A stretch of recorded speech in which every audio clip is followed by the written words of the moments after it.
Hello, I'm Sunny Williams. I'm up here on the International Space Station. So this is Node 2.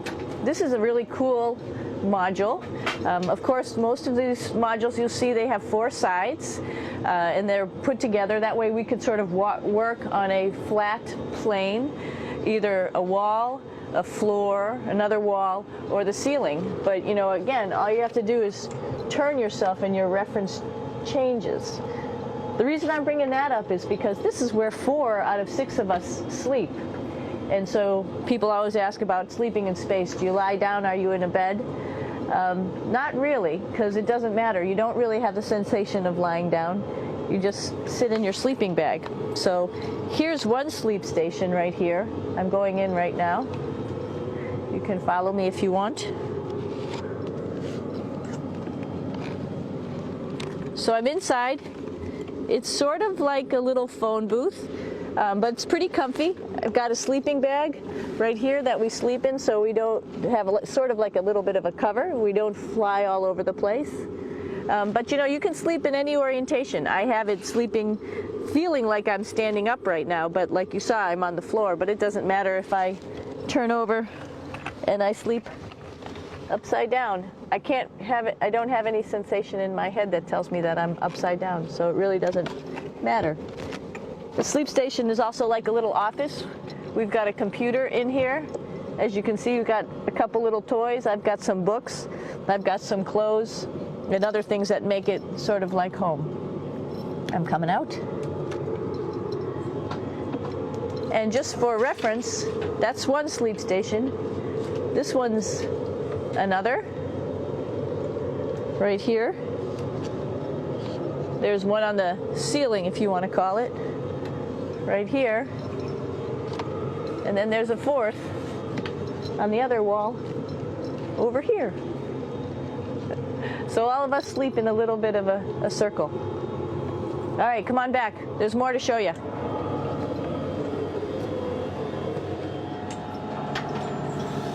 I know that there's some questions about how to use the bathroom and how do you actually live in space like normal, like at home. I mentioned real quickly about getting up in the morning and brushing your teeth and washing your face. Well, how do you do that? Well, here is the bathroom essentially. You get up in the morning and we have a little kit and it has all the essential things that you need, like your toothbrush and toothpaste and brush. See how much better the brush makes my hair look? I'm just joking. It still stands up straight. It doesn't matter where you are. It's always going to stand up straight while you're up in space. A lot of people ask about toothbrush and toothpaste. So, luckily enough, toothpaste, you can do it upside right this way, is sticky, and so it sticks to your toothbrush. No problem. Another cool thing is that water sticks to your toothbrush too. If you can see it, I'll have some water come out. The water is pretty neat up in space. It'll stick to your toothbrush and it will make a big bubble, and that's just by surface tension. And then you can drink it. So a lot of people ask about what do you do with the toothpaste after you brush your teeth.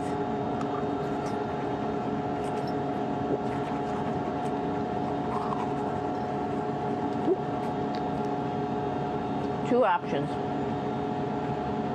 Swallow it, and it's sort of like mouthwash, but it tastes a little gross. Or you can just spit it out in a paper towel, and then you don't have to worry about it. Swallowing thing I wouldn't recommend at home. I'm only up here for 4 months, so it's not that bad. One of the most pressing questions about living in space, of course, is the bathroom. So let's take a look at that little piece of work. Come on in.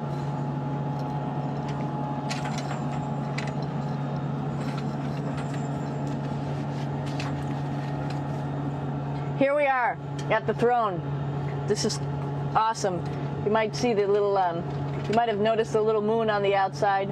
This is our orbital outhouse right here.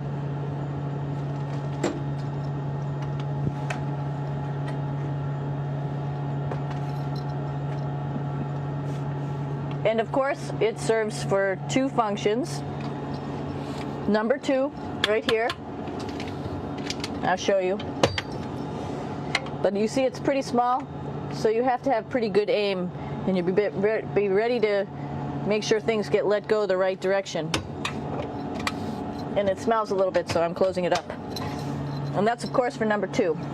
And this guy right here is for number 1. So they're sort of two slightly separate functions, but you can do a little, essentially both, by hanging on right here and doing number 1 and number 2. I might add it's color coded, so you really don't get it mixed up, which is nice. This is yellows for number 1. And also there's a selection of paper. People always ask about toilet paper. What do you do with toilet paper? What kind of toilet paper do you have? We have gloves, just because sometimes it does get messy.